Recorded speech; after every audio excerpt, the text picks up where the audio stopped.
Let's go back to our top story now, the violence in Egypt, in which at least 29 people have died. Well, that's a figure given by the Egyptian government. Eric Trager is a fellow at the Washington Institute for Near East Policy.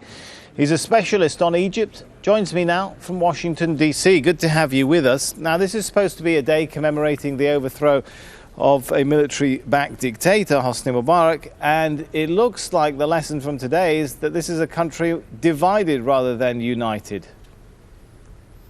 Well, it's been divided for a very long time. I mean, certainly the divisions have become more violent, which is why today you have more people killed than in any of the three previous January 25ths combined, which is a very startling statistic and an indicator of where things are. But really, the country has been divided for a while, and I think that the optimism during the 2011 uprising, particularly in the analysis of what was happening, frequently overshadowed many of the divisions that existed both within the revolutionary bloc as well as the depth of support that the old order had, even though, of course, the old regime, the Mubarak regime, was not really able to mobilize a response. So the divisions have really emerged and erupted in a very violent and terrible way since the 2011 uprising. And that's frankly why I think that what we're seeing today is likely to continue, unfortunately, for some time.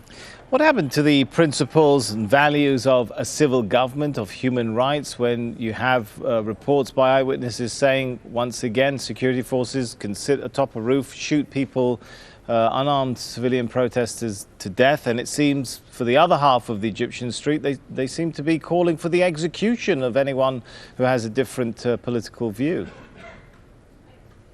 No question about it. I mean, you know, the kind of public support for the violence that we're seeing in Egypt is pretty startling, and again, an important indicator of just how existential the fight is for both sides, frankly, within Egypt. Of course, what changes today from 3 years ago, as you're rightly pointing out, is that 3 years ago, when there was this kind of violence by security forces against protesters, when you had snipers, you know, sitting on the top of buildings shooting at protesters, it was roundly criticized. But now there is unfortunately a substantial portion of the population that embraces those tactics. Still, at the same time, I think the lesson of the last 3 years is just how dangerous it is to democratic prospects when a party comes to power through the democratic process that is both unable to govern and that also attempts to govern in a very non-democratic way. What I'm trying to say is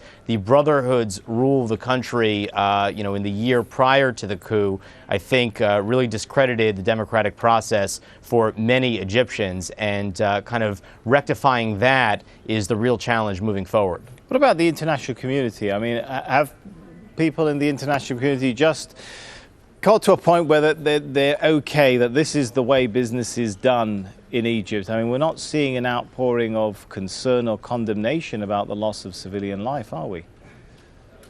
Well, I don't think that anyone's okay with it. I don't think you really see anyone endorsing what's happening in any way. I think the question is there really anything that we can do about it? And it doesn't seem to be that there are any really good tools available for anyone to stop what's happening, for the very simple reason that those that came to power, that removed Morsi from power in July, now believe that they are in a fight for their lives, that if they I mean, the international community, does have tools, doesn't it? The country does receive a lot of aid. It has a lot of international relations. Other countries have had that sort of stuff hurt when they've shot demonstrators dead in the streets.